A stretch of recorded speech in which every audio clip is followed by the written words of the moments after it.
Bom dia. Tudo bom com vocês? Estão felizes, pessoal? Glória a Deus. Glória a Deus. Esse é o dia que o Senhor nos fez. Dia de nós nos alegrarmos no Senhor. Glória a Deus. Eu estou muito feliz de estar aqui com vocês. Deus tem ministrado algo no meu coração que eu quero poder compartilhar com vocês um pouquinho, abrir o meu coração, né?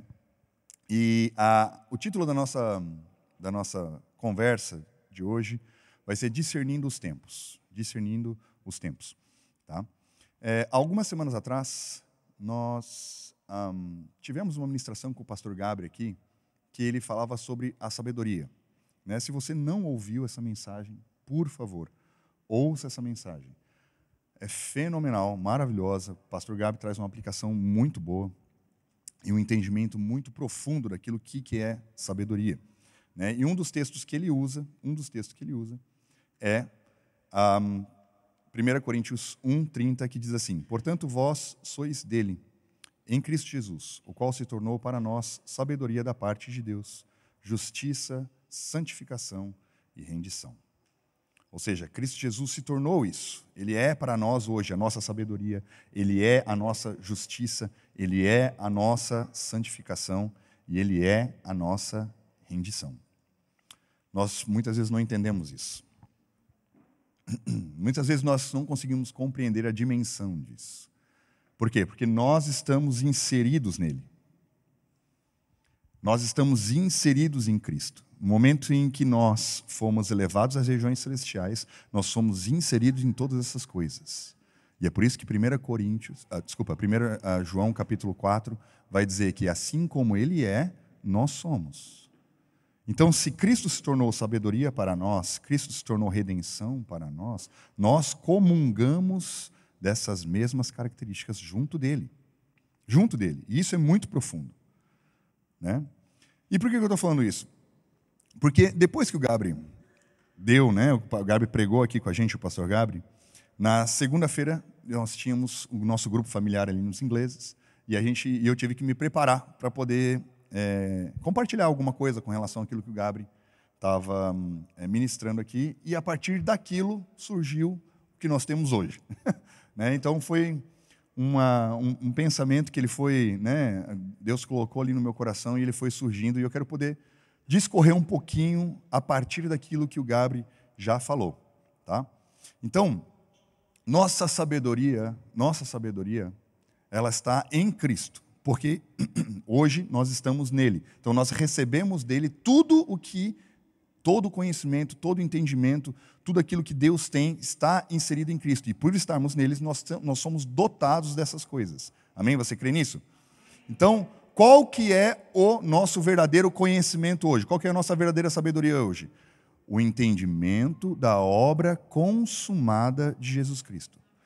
Podermos viver no entendimento da obra consumada de Jesus Cristo, muda o jogo.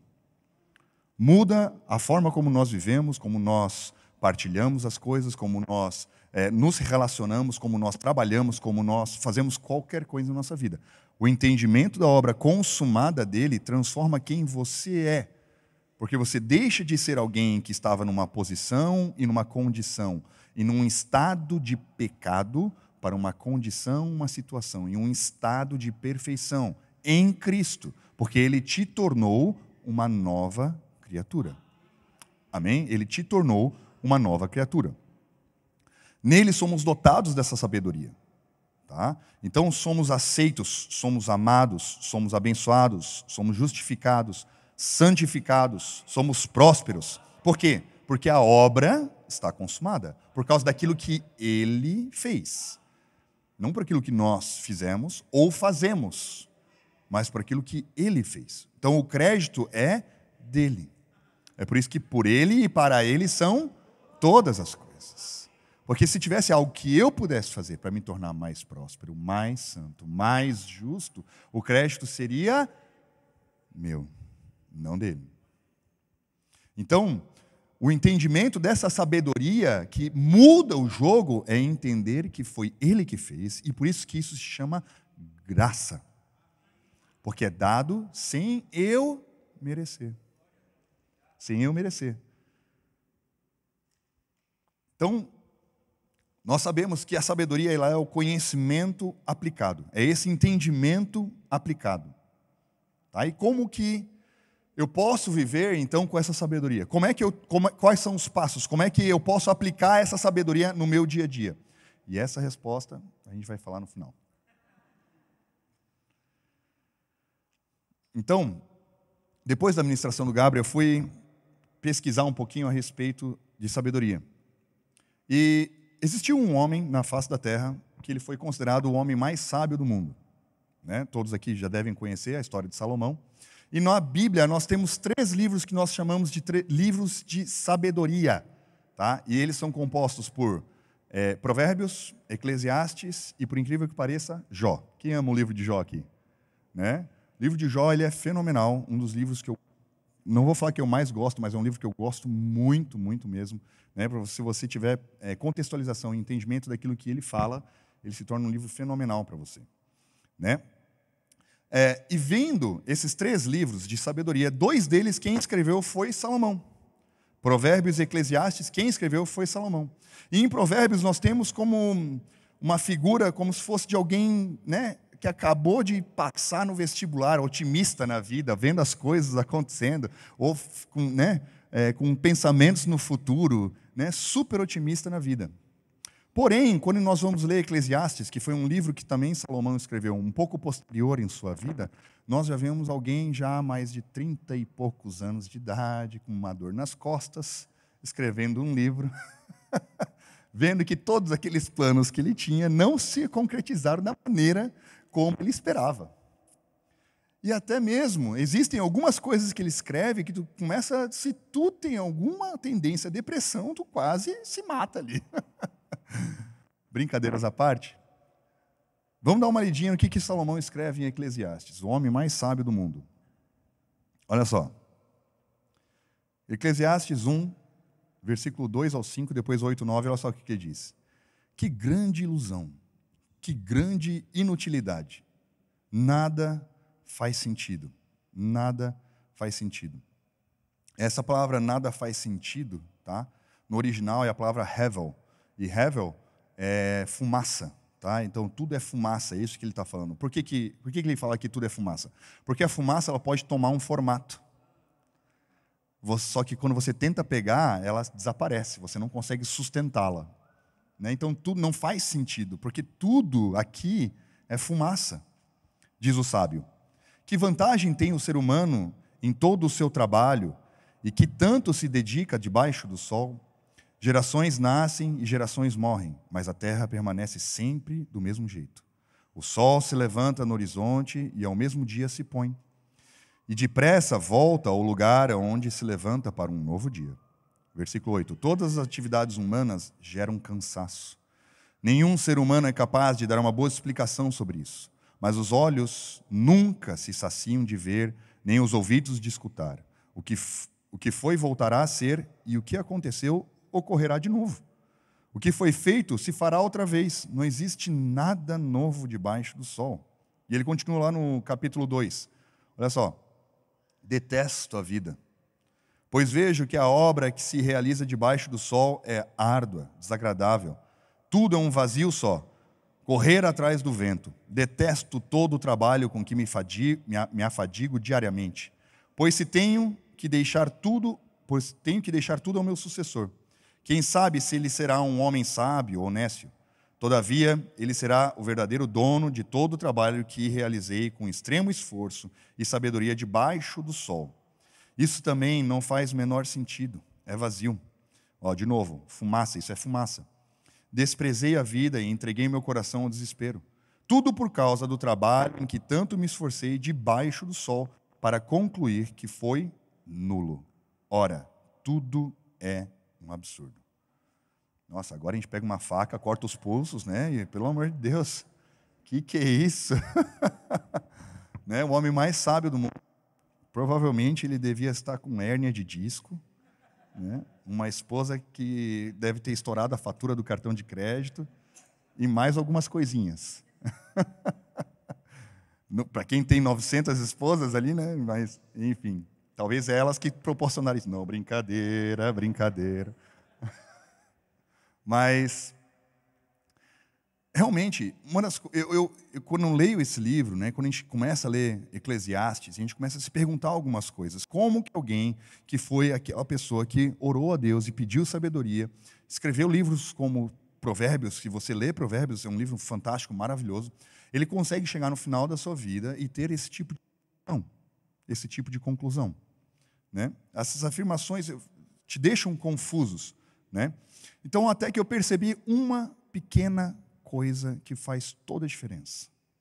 Uma pequena coisa. E ele disse ali, no versículo 19, tá? Da metade do versículo para frente, ele fala um negócio. Ele diz assim: todavia, ele será o verdadeiro dono de todo o trabalho que realizei com extremo esforço e sabedoria debaixo do sol. E aqui é que está a questão. Se você quiser aplicar esforço, a seu conhecimento, tudo aquilo que você pode angariar, tudo aquilo que você pode receber, tudo aquilo que você pode produzir na terra, debaixo do sol, ele se torna vazio. Porque existe aquela velha questão de que caixão não tem gaveta. Caixão não tem gaveta. Por quê? Porque tudo daqui é passageiro. Se tu olhar a sua vida debaixo do sol, ela se torna como uma vida de fumaça. E isso que ele está falando aqui é legítimo. É legítimo. Mas a grande diferença, meu amigo, é que hoje eu e você não vivemos mais debaixo do sol. Nós vivemos acima do sol. É por isso que a palavra de Deus vai falar em 2 Coríntios 2:6, que Ele nos levou a nos assentar nas regiões celestiais, para reinarmos com Ele. Nossa perspectiva de vida deixa de ser debaixo do sol para ser acima do sol. Existe um tempo diferente de vida que nós temos. O tempo de Salomão para o tempo que nós vivemos hoje. Existe uma grande diferença. Porque senão tudo se torna fumaça. Pergunte para qualquer pessoa que não conhece a Jesus Cristo. Qual que é o objetivo de vida dela? Tu vai ver, é fumaça. É fumaça. É pequeno. É pequeno. É egoísta. É egocêntrico. É um prazer somente seu, somente dele. Então, para a gente poder entender como que isso se deu, como que hoje nós podemos viver acima do sol, como hoje nós podemos viver acima das regiões celestiais, nós precisamos entender tempo. Lucas 12, né, os fariseus estavam conversando ali com Jesus, ali no diálogo, Jesus fala o seguinte, olha só, a partir do 12, 54 até o 56 diz assim: então admoestava ele a multidão. Quando vedes surgir uma nuvem na direção do pôr do sol, logo dizes que é sinal de chuva, e de fato assim ocorre. Também quando sentis soprar o vento sul, proclamais, haverá calor, e acontece como previstes. Versículo 56, hipócritas, sabeis muito bem interpretar os sinais da terra, como não conseguis discernir os sinais dos tempos presentes. Então Jesus está falando para esses fariseus que conseguiam enxergar o Deus encarnado, mas não conseguiam entender aquilo que estava acontecendo. Como vocês precisam entender o quê? Tempo. Tempo. Entender tempo. E no grego, nós temos duas palavras para poder diferenciar o tempo. Tá? No grego, as duas palavras que são utilizadas para poder diferenciar o tempo é cronos e kairos. Alguns de vocês já devem ter ouvido falar a respeito disso. Tá? O cronos, ele é um tempo com medidas. Tá? Mas essas medidas, mesmo assim, essas medidas elas se tornam conceituais. São somente medidas conceituais. Por exemplo, tá? Nós podemos medir o nosso tempo entre ontem, hoje e amanhã. Mas o que quer dizer amanhã? Amanhã nunca chega. Porque nós sempre temos que viver no presente. O futuro é algo que não tem como medir. Vocês conseguem entender? Apesar de nós termos um tempo de medida para o cronos, nós não conseguimos medi-lo de forma precisa. Por quê? Porque isso se torna... Né, o cronos também pode ser é considerado o tempo abaixo do sol. O tempo abaixo do sol. Tá? E esse tempo, ele até mesmo se torna relativo. Quando você começa a estudar as grandezas do universo, e você vai ver que a gravidade começa a influenciar esse tempo. Quantos aqui já viram aquele filme Interestelar? Né? Um filme fenomenal, se você não viu, fica a recomendação. Né? Mas é um filme bem legal, onde, né, a humanidade está acontecendo um apocalipse ali, eles estão procurando outros planetas para poder iniciar uma nova humanidade, e aí eles têm que visitar alguns planetas para poder ver se aquele planeta é capaz de segurar vida, né, de ter vida. E aí, quando eles vão visitar um planeta, por causa que eles estão muito próximos de um buraco negro lá, o tempo ele se torna, ele é distorcido. E aí, a cada hora no planeta que eles passam, são 7 anos na Terra. Né? Então, para tu ver como funciona esse tempo, ele é realmente difícil de medir, porém, ele é um tempo que nós podemos entender, pegar. Por quê? Porque é debaixo do sol. Nós conseguimos medi-lo de certa maneira. O Kairos, já por outras vias, ele é o tempo, a Bíblia chama ele de tempo oportuno, o tempo certo, ou o tempo de Deus, ou o tempo acima do sol. Tá? Efésios 1, 10 diz assim, isso é, de fazer convergir em Cristo tudo quanto existe, todos os elementos que estão no céu como na terra, na dispensação da plenitude dos tempos. Então nós precisamos entender que, ao decorrer da história, no decorrer da história da humanidade, tiveram algumas dispensações. E essas dispensações, elas eram medidas com o tempo. Com o tempo. Mas esse tempo não era o tempo Cronos, e sim o tempo Kairos. O tempo Kairos. Nós temos, então, 7 dispensações.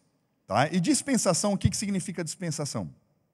Dispensação significa o governo de Deus, a medida de revelação e de governo de Deus para aquela época. Tá? Então, como Deus se manifestava nesta época. Tá? Então, 7 dispensações. A primeira dispensação foi a dispensação da inocência, depois que acabou com a queda de Adão, depois a dispensação da consciência, que acabou com o dilúvio, depois o governo humano, que acabou em Babel, depois as promessas dos patriarcas, que acabou lá na escravidão, e depois veio a lei, que acabou na cruz. Depois nós temos a 6ª dispensação, que é a dispensação da graça, que acabará com a tribulação, e temos a 7ª dispensação, que será o milênio. Nós temos 7 dispensações pela história. Tá? E por que eu estou falando isso? Abre comigo em João 4. Se você já está vindo aqui na Doma há algum tempo, sabe que é texto. Vai ser bastante texto comigo. Então, João 4 diz assim, a partir do versículo 15.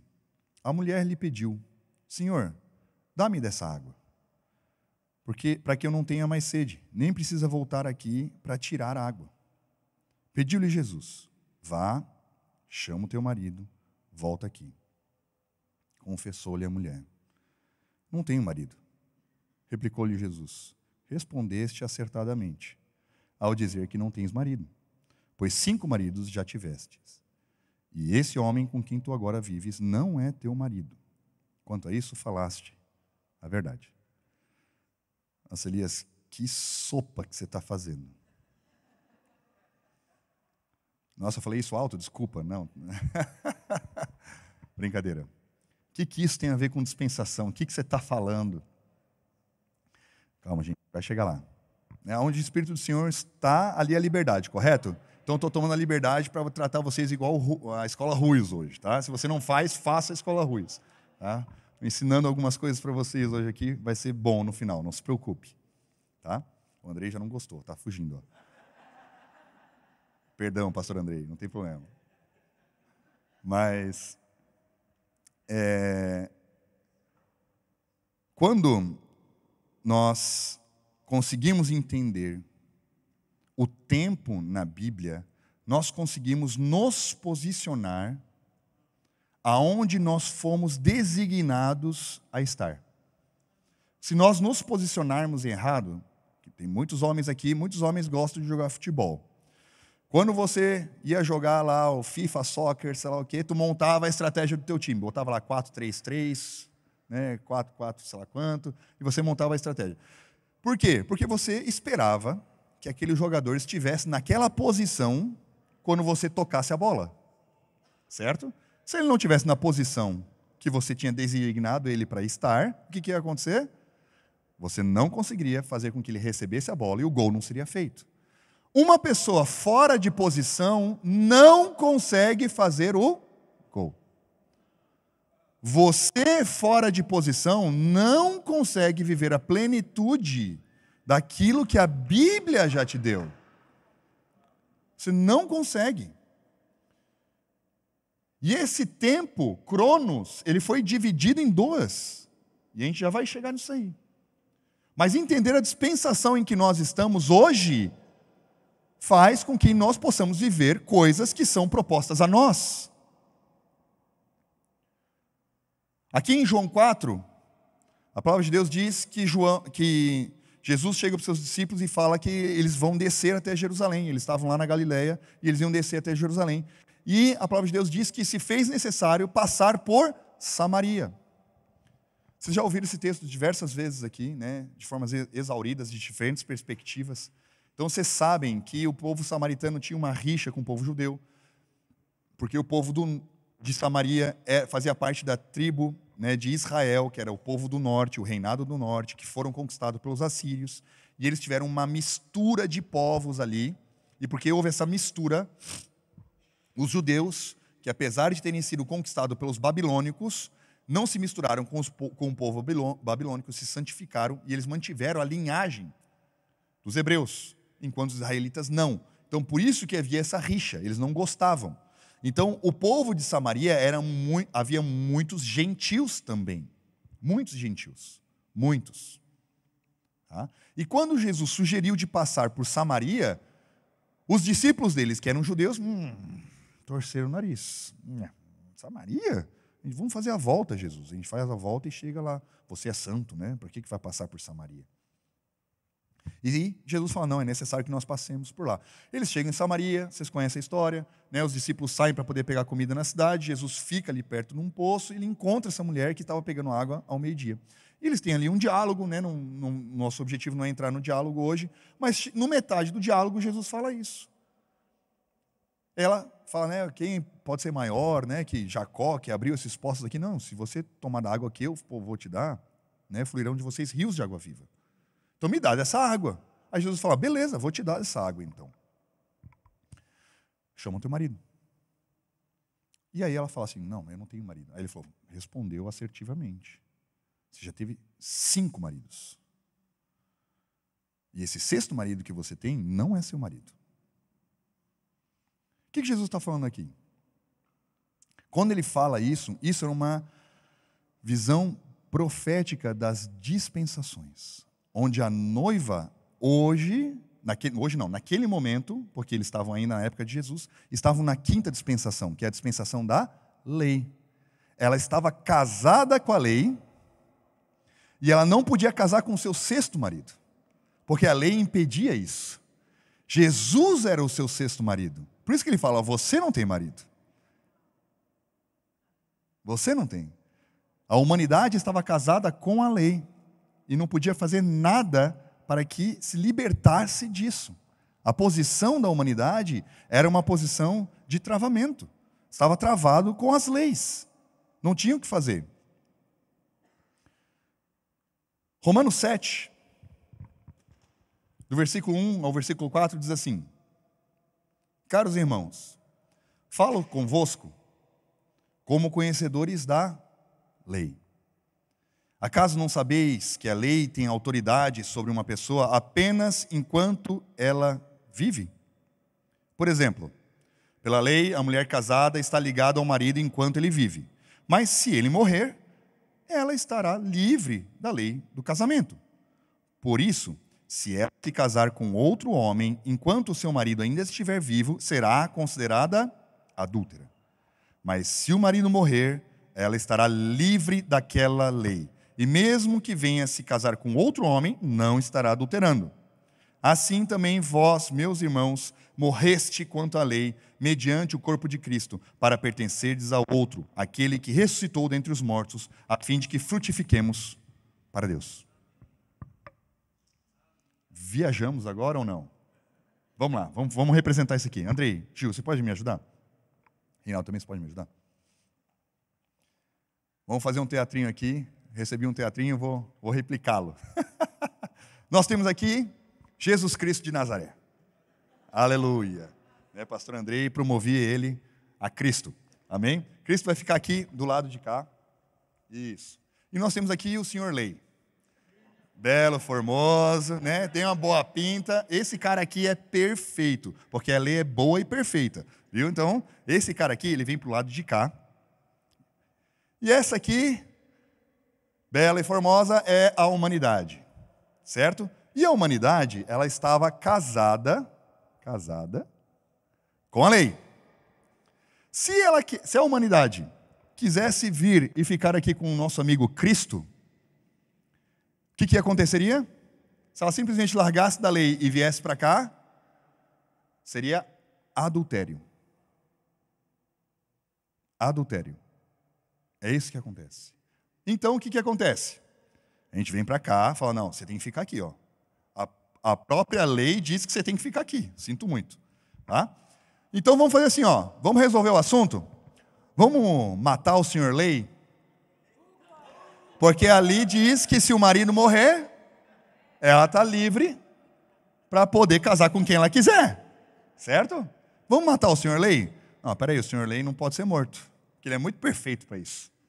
Ele é até perfeito demais para morrer. Né, senhor Lei?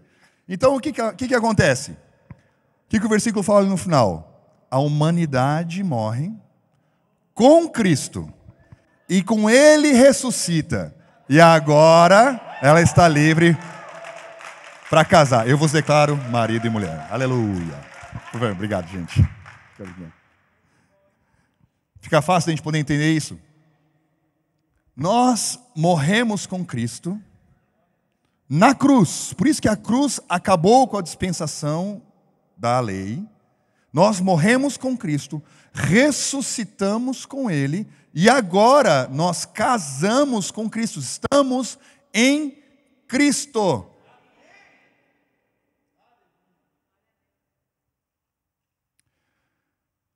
O André e a Giovana são casados. São duas pessoas, certo? Não, errado, eles são um. Você casou com Cristo? Por que você acha que Ele está lá e você está aqui?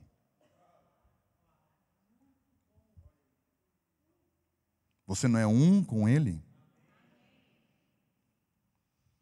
Se não me engano é 1 Coríntios 1:30, se não me engano é esse versículo aqui de cabeça. Mas fala que aquele que se uniu ao Senhor é um espírito com Ele. É um. Você é um com Cristo hoje. Você é um com Cristo hoje. Jesus, então, inaugurou um novo tempo para nós. E nós vivemos hoje numa nova dispensação que se chama graça. Né? João 3:16, 17, todo mundo conhece esse texto, diz, porque Deus amou o mundo de tal maneira que deu seu Filho unigênito para que todo aquele que nele crê não pereça, mas tenha a vida eterna. Porquanto Deus enviou o seu Filho ao mundo, não para condenar o mundo, mas para que o mundo fosse salvo por meio dele. Por meio dele. Amém? Então é um novo tempo, onde não há mais condenação. Romanos 8 vai falar isso. Portanto, não há mais condenação para aqueles que estão em Cristo, porque Jesus não tinha condenação sobre ele. Jesus mesmo falou, você tenta achar algum pecado em mim? Você pode falar a mesma coisa? Você pode falar a mesma coisa? Você não é um com ele? Não existe mais condenação?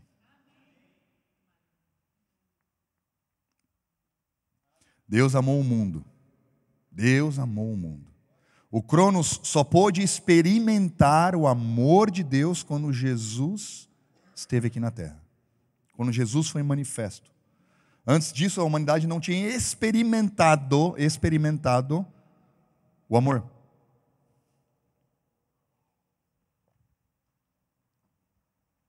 2 Coríntios 6 diz assim: e nós, como cooperadores de Deus, vos exortamos a não acolher a graça de Deus de forma inútil. Porquanto diz o Senhor: eu te ouvi no tempo oportuno. Eu te ouvi no tempo kairós, e te socorri no dia da salvação. Com certeza vos afirmo que esse é o momento propício. Agora é o dia da salvação. A Bíblia chama então a manifestação do amor de Deus, tá? Nesse tempo oportuno, tempo kairós, tempo da graça de Deus. Então, se a dispensação é a forma como Deus se manifesta, é a forma como Deus se revela, é a forma como Deus age, é a forma como Deus conforma todas as coisas, nós precisamos entender que hoje nós vivemos num tempo chamado graça e não mais lei, pois o nosso marido não é mais a lei, não é mais o mérito, não é mais o mérito. João 1, nós também já conhecemos esse texto, diz 16 e 17, João 1, 16 e 17 diz: da sua plenitude todos nós temos recebido graça sobre graça, porquanto a lei foi dada por intermédio de Moisés, mas a graça e a verdade vieram através de Jesus Cristo. Então o nosso cronos, ele foi dividido em 2 tempos. O primeiro tempo ele se iniciou com Adão. E o segundo veio com o nascimento virginal de Jesus Cristo. Não é à toa que nós estamos em 2025. A história foi dividida em 2. Sabe qual que é o problema? Quando o cristão quer se colocar em, sei lá quanto antes de Cristo. E quando ele se posiciona ali, ele vive uma vida medíocre, miserável, uma vida de fumaça, uma vida debaixo do sol, e nada faz sentido. Você vai encontrar um cristão deprimido, meu irmão. Sabe o que ele precisa? Graça. Ele precisa entender Jesus. Ele precisa entender a sua identidade em Cristo Jesus. Ele precisa ascender às regiões celestiais, aonde ele foi chamado a estar. Precisa conhecer. Porque em Cristo não há tristeza. Ele removeu toda a tristeza. Elias, mas está passando por uma dificuldade, tal. Tudo isso é fumaça. Em Cristo nós temos todas as coisas. Todas as coisas. Você tem todas as coisas em Cristo. Em Cristo.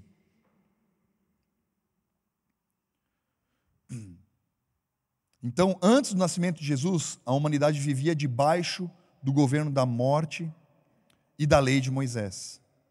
Nessa lei, o mandamento era condenatório.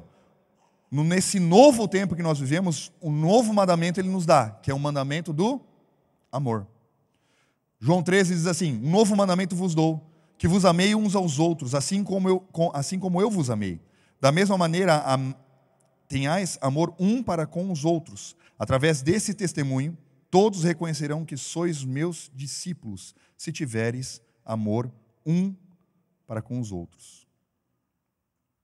Na lei, você ama o seu amigo e você odeia o seu inimigo. Na graça, você não tem inimigo. Não é que você ama o seu inimigo, você não tem inimigo. Essa é a grande diferença. Porque toda inimizade ela foi desbaratada pela manifestação do amor. E quando eu falei sobre o inimigo, veio aquela imagem da sogra, desculpa, não, brincadeira, mas a imagem daquela pessoa na sua cabeça. Isso é fumaça. Isso é fumaça. Isso é a sua alma que ainda vive debaixo do sol, tentando te dissuadir daquilo que é a verdade, que está em Cristo Jesus. Que está em Cristo Jesus. Isso é alma. Isso é alma. Nós não temos inimigos na graça.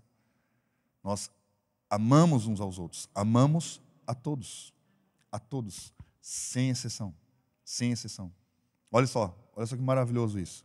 Romanos 8:37 diz: contudo, em todas as coisas somos mais que vencedores, por meio daquele que nos amou. Portanto, estou seguro de que nem morte, nem vida, nem anjos, nem demônios, nem presente, nem o futuro, nem quaisquer poderes, nem altura, nem profundidade, nem qualquer criatura poderá nos afastar do amor de Deus, que está em Cristo Jesus, nosso Senhor. O maior poder que um cristão pode ter em sua vida é saber que ele é um filho amado do Senhor. A plenitude de saber que você é um filho amado te extrai de qualquer tribulação, de qualquer circunstância, de qualquer coisa que possa estar atribulando o seu coração. Por quê? Porque eu sou um filho amado do Senhor. Eu sou um filho amado do Senhor. Ele não só fala só isso, ele complementa ainda falando, olha só, no versículo 32, ele diz assim: aquele que não poupou seu próprio filho, mas entregou por todos nós, como não nos concederá juntamente com ele, gratuitamente, todas as demais coisas? Jesus Cristo. Que texto é esse? Que texto é esse? Saber que você é um filho amado, muda o jogo. Muda o jogo, meu irmão. Muda tudo. Saber que você é um filho amado te faz a enxergar as coisas a partir da perspectiva celestial de que você tem todas as coisas. E de que o hevel, o debaixo do sol, a fumaça, se materializa mediante a declaração da palavra por fé. Você não entendeu o que eu falei? Você saber que você é um filho amado te coloca numa posição onde a fumaça ela se materializa pela declaração da palavra mediante a fé.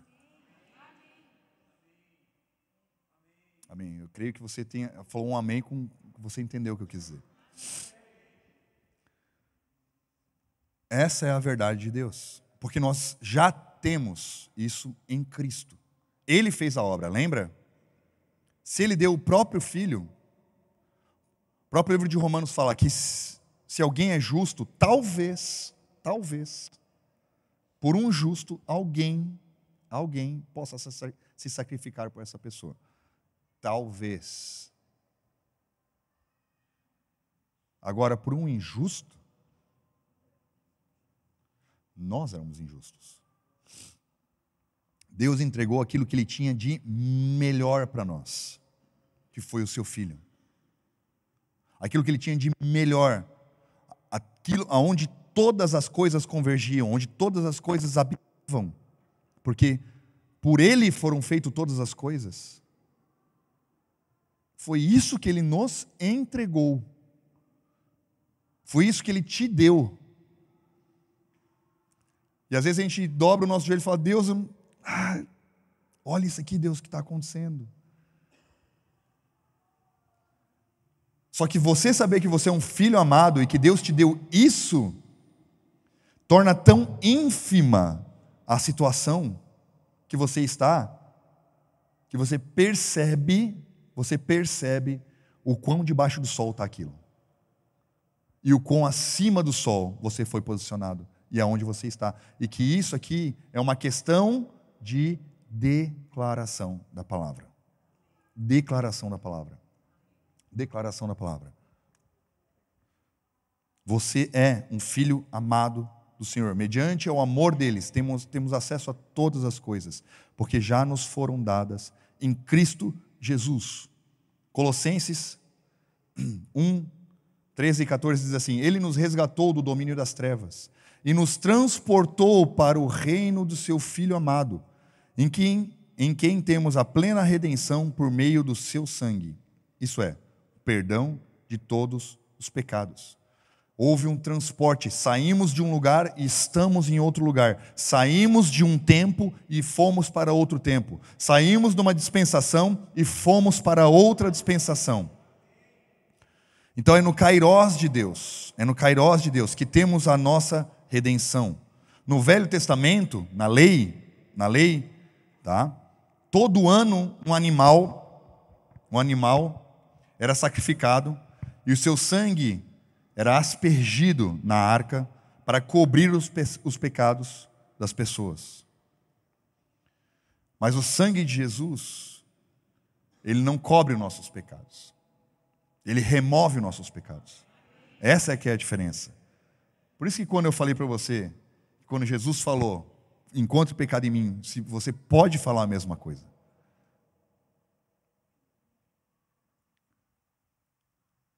Porque você se olhar como pecador hoje é você se posicionar numa dispensação errada.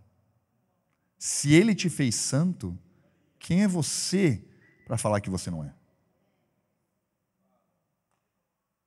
A sua posição hoje é de alguém santo, santificado. Olha só o que diz em 1 João, João 1, 29, né? No dia seguinte, João viu a Jesus que vinha caminhando em sua direção e disse: eis o Cordeiro de Deus que tirará. Olha o tempo verbal. Jesus tirou o pecado. Vamos fazer mais um teatro aqui, vamos lá. Eu não quero pegar aqui meus ajudantes, eu vou pegar outros aqui, pode vir, Valmer, por favor. Eu quero mais uma pessoa, por favor, se puder me ajudar. Mais um, Lucão, pode ser? Aí, ó, Max. E eu quero alguém com cara de cordeiro agora. Se não vier, eu vou chamar. Alguém com cara de cordeiro. Não, ninguém? Pode ser.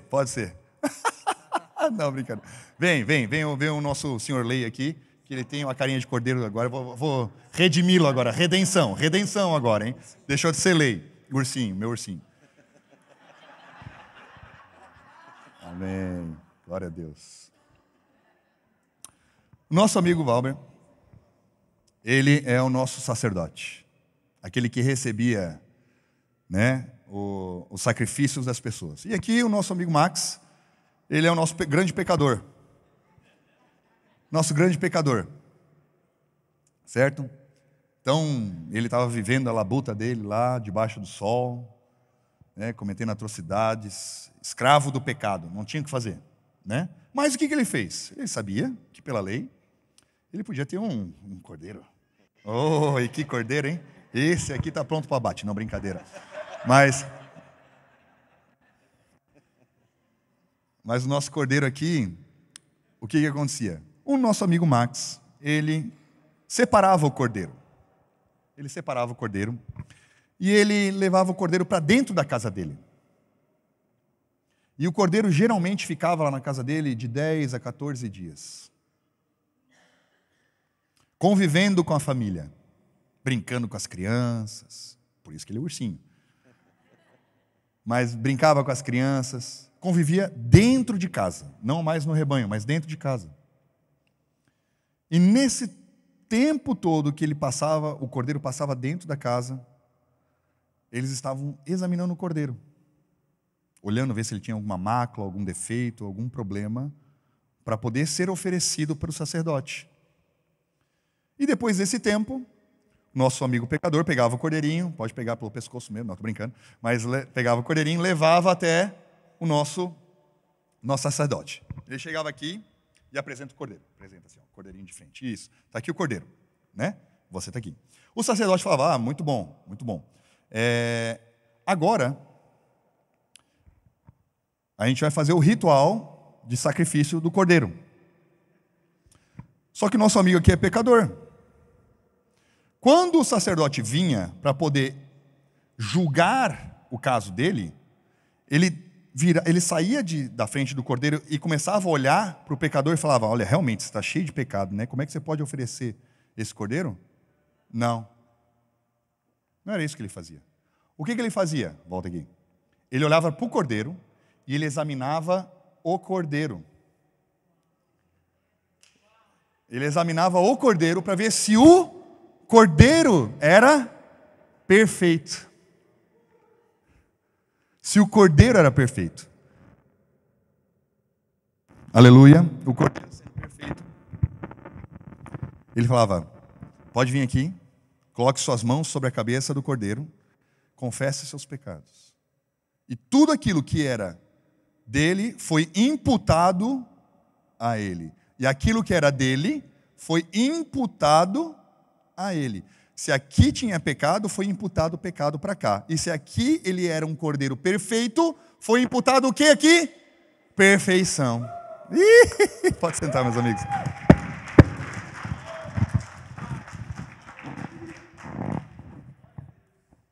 Quando Jesus se apresenta diante dos mestres da lei, de Pilatos, a própria palavra diz que não foi encontrado nada nele. Ele foi examinado. Ele foi examinado por mim e por você. Por mim e por você. Ele tirou isso. Estamos, então, num novo tempo, uma nova dispensação, num novo tempo, onde o pecado ele foi retirado de nós, a nossa dívida para com Deus foi retirada de nós, o nosso escrito de dívida, aquilo que a gente devia, foi retirado de nós. Você se ver como devedor a Deus hoje é você estar num tempo inadequado, num tempo errado. Errado. O reino de Deus é um reino de amor, o kairós de Deus é um kairós de amor. Por isso somos tratados de maneira diferente. 2 Coríntios 5,17, essa é a forma como Deus te trata. Olha só, portanto, se alguém está em Cristo, é nova criação. Você foi feito de novo. As coisas velhas já passaram. Tudo se fez novo. Você é uma nova pessoa. Um novo ser, criado e inserido em Cristo Jesus. Hoje, nossa habitação é o kairós de Deus. Viver debaixo do sol é viver no cronos, é viver no limitado, é viver olhando as coisas terrenas. Viver olhando só essas coisas. Vamos continuar o texto lá de Samaria. Eu já vou começar a finalizar aqui. João 4. Depois que Jesus conversou com a mulher samaritana, ela saiu e ela foi até a cidade dela e ela começou a pregar a respeito de Jesus. A partir do versículo 28 diz: a mulher então deixou o seu cântaro, foi à cidade e disse aos homens: vinde e vede um homem que me disse tudo quanto tenho feito. Não seria esse o Cristo? Muitos samaritanos daquela cidade creram nele, em virtude da palavra daquela mulher que testemunhara. Ele me disse tudo o que tenho feito. Assim, quando os samaritanos se encontraram com Jesus, insistiram que ele se hospedasse com eles e ficou lá 2 dias. E muitos outros creram por causa da sua palavra. Então disseram à mulher: agora cremos, não somente por causa do que tu falaste, mas porque nós mesmos o ouvimos e sabemos que este é o verdadeiramente o Cristo, o Salvador do mundo. Então, depois que Jesus conversou com aquela mulher, ele foi até aquela cidade e ele permaneceu 2 dias naquela cidade. Tá? E, como eu havia falado para vocês anteriormente, aquela cidade era composta por gentios. Gentios. Naquela época, as pessoas trabalhavam por um salário diário. Tá? Então, nós sabemos que nós, hoje, trabalhamos por um salário mensal. Naquele dia, tudo que eles trabalhavam, eles recebiam no mesmo dia. E a moeda de pagamento naquela época era o denário. Tá? Era o denário. Jesus, então, ficou 2 dias naquela cidade.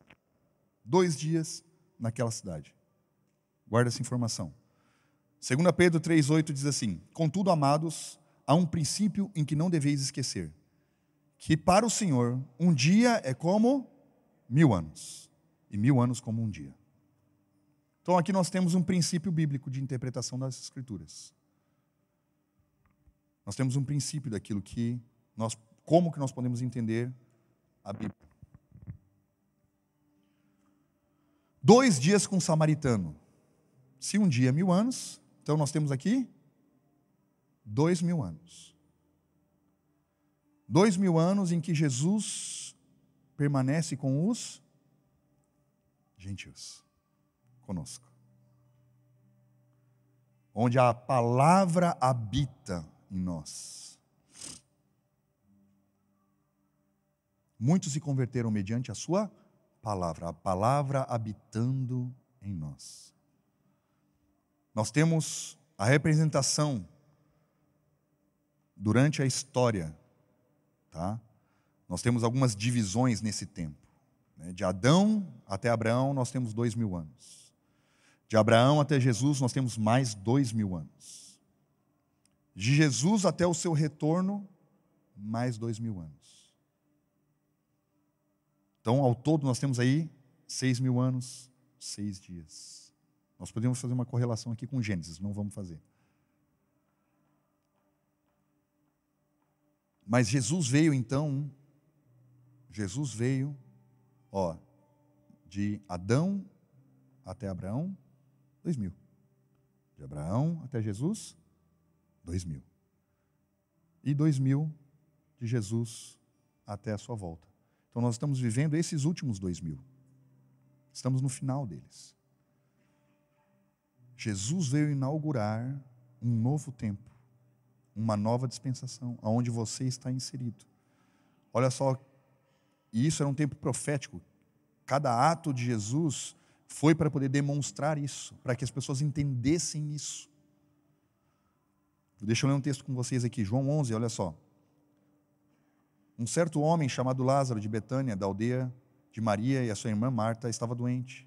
Essa Maria, cujo irmão Lázaro estava doente, era a mesma que ungiu com óleo perfumado o Senhor e lhe enxugou os pés com os próprios cabelos. Assim sendo, as irmãs de Lázaro mandaram dizer a Jesus: Senhor, eis que aquele a quem amas está enfermo. Deus não amou o mundo? Eis que aquele que amas está enfermo. Tendo dito essas palavras, prosseguiu explicando-lhes: nosso amigo Lázaro dorme, mas eu vou até lá para despertá-lo. Então Lázaro, ele representa toda a humanidade. Lázaro representa toda a humanidade. Pois toda a humanidade se separou de Deus por causa do pecado. O homem não tinha mais acesso a esse kairós de Deus. Tinha que viver debaixo do sol, escravo do Cronos, escravo de tudo aquilo que o pecado dizia para ele fazer.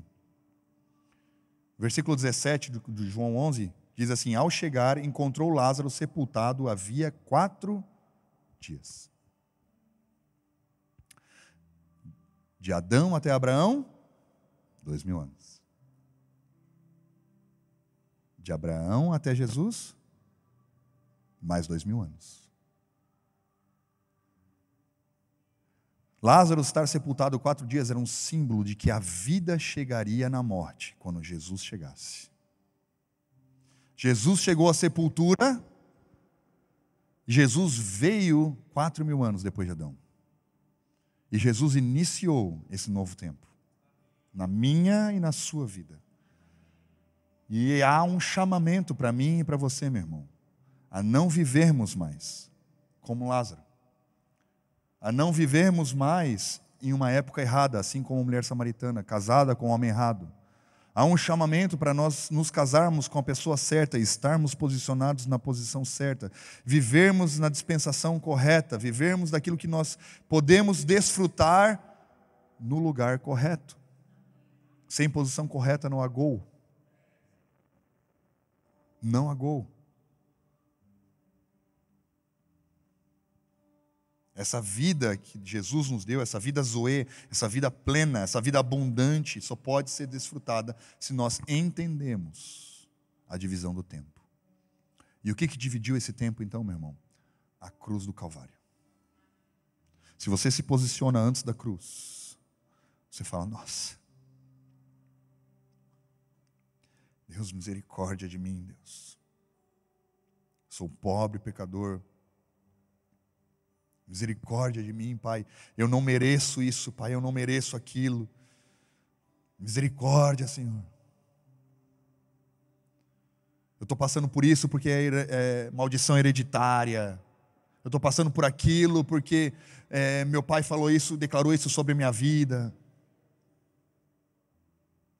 Mas se você se posiciona depois da cruz,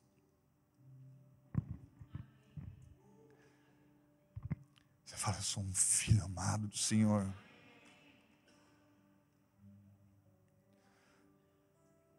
Tu fala, obrigado, Jesus, porque tu me libertou de um reino de trevas. Tu me libertou da escuridão, tu me libertou da maldição. Tu se fez maldito no meu lugar, Pai. Obrigado, Senhor. Obrigado, Pai, porque em Ti eu posso todas as coisas e eu tenho todas as coisas em Ti, Pai. Obrigado, Senhor. Obrigado, Senhor. Como é que eu posso viver então essa vida?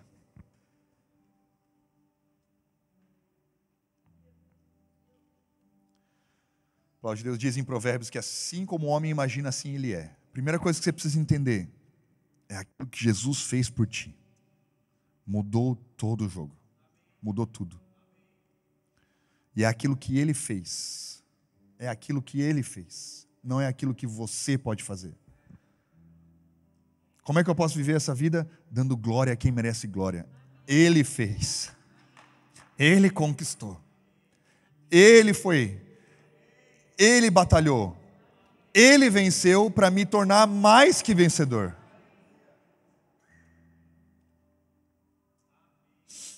A gente dá honra a quem merece honra, glória a quem merece glória. Ele é o motivo de todas as coisas. É só por Ele. Declare aquilo que Cristo fez por você. Declare quem você é. Declare a palavra, declare a verdade. Concorde com aquilo que Ele fez, concorde com aquilo que a palavra fez por você, que o Logos fez por você, concorde com aquilo que a palavra, que a Bíblia diz a seu respeito. O entendimento pleno. Paulo, existem 4 orações de Paulo no Novo Testamento. Se não me falha a memória, são 2 para Colossenses, uma para Filipenses, não lembro. Mas é sempre no início dos livros. Existem 4 orações de Paulo. E a oração de Paulo, em todas elas, era que o entendimento ele fosse aberto a respeito da graça do Senhor Jesus Cristo. Saber que você é um filho amado é entender essa nova dispensação, é entender esse novo tempo em que vivemos, é entender que nós somos plenos em Cristo Jesus. Amém? Quero poder te convidar a ficar em pé no seu lugar. Pai, muito obrigado, Senhor. Obrigado, Jesus. Obrigado, Pai. Com as suas próprias palavras, comece a agradecer o Senhor. Agradecer o Senhor pela sua obra consumada. Agradecer, Pai, por aquilo que Ele fez. Pai, muito obrigado, Senhor. Obrigado, Pai. Te damos glória, Pai. Te damos glória, Senhor. Porque o mérito é todo seu, Senhor. Obrigado por nos ter inserido em Ti. Obrigado, Pai, por ter consumado uma obra, Pai, que nós nunca poderíamos fazer. Obrigado, Pai, por ter se tornado maldição, por ter se tornado pecado, Pai, por ter se tornado pobre, Pai, por ter se feito menor, Deus, para que hoje nós pudéssemos inserir a nossa natureza humana, a natureza divina, Pai. Porque hoje nós desfrutamos daquilo que era proposto somente a Ti, Deus. Obrigado, Senhor. Tu foi o primogênito, você foi o primogênito, Pai, de muitos irmãos. Muito obrigado, Senhor, por ter nos tornado herdeiros do reino como você é, Deus. Herdeiro de todas as coisas, Pai. Obrigado, Pai, pelo seu amor imenso demonstrado por nós naquela cruz. E obrigado, Pai, por ainda mais ter ressuscitado, Pai. E ter nos justificados contigo, nos tornando algo que nós nunca poderíamos ser pelas nossas próprias mãos. Obrigado, Pai, porque hoje nós podemos parar de merecer as coisas, Pai.